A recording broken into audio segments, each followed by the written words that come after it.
परशुराम जी भगवान विष्णु के छठे आंशिक अवतार हैं। इनका जन्म इस मनवंतर यानी के वैवस्त मनवंतर के 19वें त्रेता युग में हुआ था। उनका वास्तविक नाम रामभद्र था, किंतु परशु धारण करने से वे परशुराम जी कहे जाने लगे। कितने शक्तिशाली थे वे, कौन से अस्त्र शस्त्र थे उनके पास, क्या भूमिका थी उनकी हमारे सनातनी इतिहास में। आज हम इस वीडियो में परशुराम जी के बारे में संपूर्ण जानकारी आपको देंगे। कृपया इस रोचक वीडियो को अंत तक अवश्य देखें। राम जी की जीवनी बताने से पहले हम आपको उनके जन्म के रोचक रहस्य से अवगत करवाना चाहते हैं। विष्णु पुराण अंश 4 अध्याय 7 के अनुसार परशुराम जी के दादा ऋषि ऋचिक, जो महर्षि भृगु के पुत्र थे, उनका विवाह गाधी देश की राजकुमारी सत्यवती से हुआ था। तदुपरांत एक समय ऋचिक ऋषि ने संतान की कामना से सत्यवती के लिए चरु तैयार किया और उसी के द्वारा प्रसन्न किए जाने पर एक क्षत्रिय श्रेष्ठ पुत्र की उत्पत्ति के लिए एक और चरु उसकी माता के लिए भी बनाया। पर माता के कहने पर सत्यवती ने अपनी माता के लिए बनाए गए चरु का उपयोग कर लिया। जब इस बात का ज्ञान ऋचिक ऋषि को हुआ तो वह क्रोधित हो उठे और बोले, मैंने तेरे चरु में शांति, ज्ञान और तितीक्षा आदि संपूर्ण ब्रह्मणोचित गुणों का संवेश किया था और तुम्हारी माता के चरु में संपूर्ण ऐश्वर्य, पराक्रम, शूरता और बल की संपत्ति का आरोपण किया था। उनका विपरीत करने से तेरे भयानक अस्त्र शस्त्रधारी क्षत्रिय के समान आचरण करने वाला पुत्र होगा।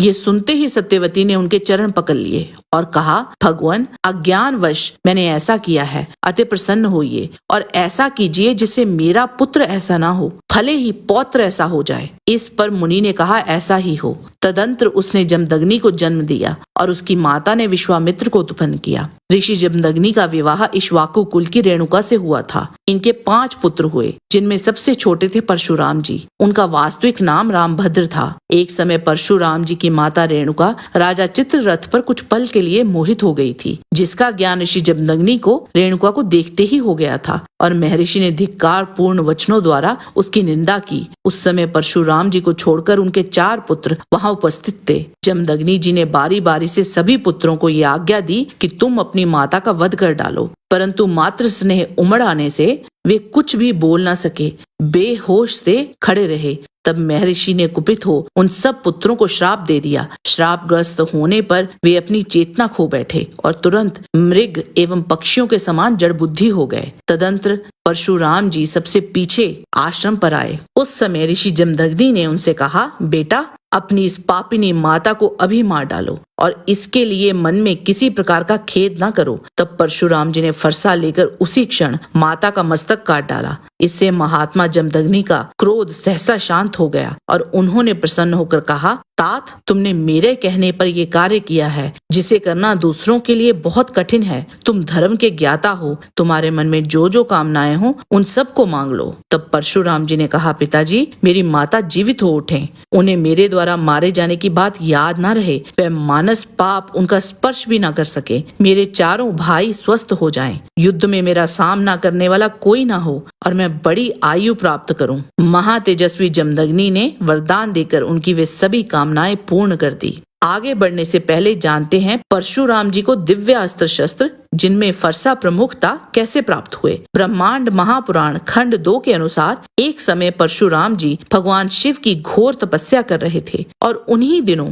कई शक्तिशाली दैत्यों ने मिलकर इंद्र सहित समस्त देवों को पराजित कर उनको उनके लोकों से निकाल दिया था। तब वे समस्त देव भगवान शिव से सहायता मांगने आए। शिव जी ने इंद्र से कहा, हिमालय के दक्षिण क्षेत्र में राम नाम के ऋषि मेरी ही तपस्या कर रहे हैं, उन्हें मेरे पास लेकर आओ। इंद्र ने ऐसा ही किया। जब परशुराम जी ने सुना कि स्वयं शिव जी ने उन्हें बुलाया है तो वो तुरंत वहां उपस्थित हुए और उन्हें प्रणाम किया। तब शिव जी ने देवताओं की सारी पीड़ा परशुराम जी को कह सुनाई और बोले, अब तुम मेरे कार्य को सिद्ध करो और उन सभी दैत्यों को मार डालो। तब परशुराम जी बोले, यदि शंकराचार्य और अन्य देवों के लिए असुरों को मारना असंभव है तो वे अकेले मेरे द्वारा कैसे मारे जा सकते हैं। मैं तो अस्त्र शस्त्र में भी अनभिज्ञ हूँ, मैं युद्ध कला में भी विशेषज्ञ नहीं हूँ, मैं देवों के समस्त शत्रुओं को कैसे मार सकता हूँ, वह भी बिना किसी आयुध के। इस प्रकार उनके द्वारा कहे जाने पर देवों के स्वामी भगवान शिव ने दिव्य प्रक्षेपास्त्र परशुराम जी को दे दिए और इनके साथ ही अपना एक अति शक्तिशाली फरसा भी परशुराम जी को दिया।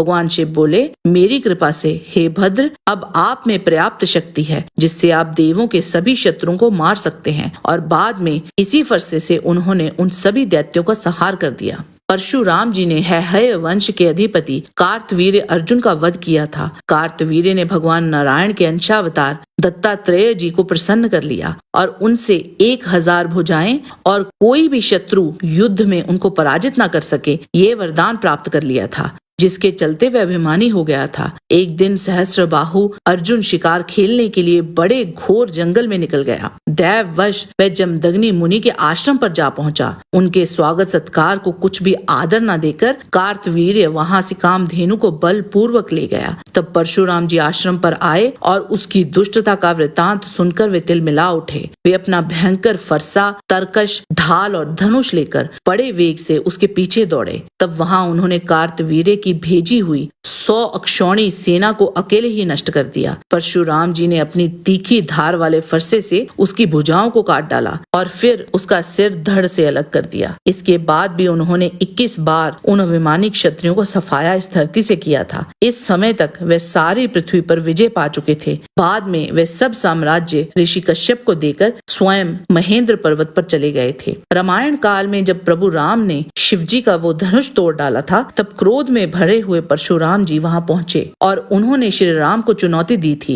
वहां प्रभु राम ने अपने विष्णु धनुष से अचूक वैष्णवास्त्र का आह्वान किया और इसे परशुराम जी की ओर लक्षित कर दिया। वहां परशुराम जी को भगवान राम की शक्ति का एहसास हुआ और स्वयं ही प्रभु राम के आगे उन्होंने समर्पण कर दिया। श्री राम ने परशुराम जी की संपूर्ण तपस्वी योग्यता भंग कर दी थी और उनसे विष्णु तत्व भी छीन लिया था। इसके उपरांत वह श्री राम की आज्ञा लेकर महेंद्र पर्वत पर पुनः तपस्या करने के लिए चले गए थे। आइए अब जानते हैं महाभारत में उनकी भूमिका के बारे में। परशुराम जी ने महाभारत में 3 महारथियों को शिक्षा दी थी, जिनका नाम था गुरु द्रोणाचार्य, सूर्यपुत्र कर्ण और पितामह भीष्म। कर्ण को उन्होंने शिक्षा ग्रहण करने के लिए झूठ बोलने पर श्राप भी दिया था। परशुराम जी का भीष्म जी के साथ प्रलयंकारी युद्ध हुआ था। इन दोनों में हुए महासंग्राम का कारण था भीष्म जी द्वारा आजीवन ब्रह्मचर्य का पालन करने की प्रतिज्ञा, और वहीं परशुराम जी एक प्रत्यक्ष महिला के सम्मान के लिए लड़ रहे थे। पराजय को स्वीकार करना इन दोनों के लिए असंभव सा हो गया था।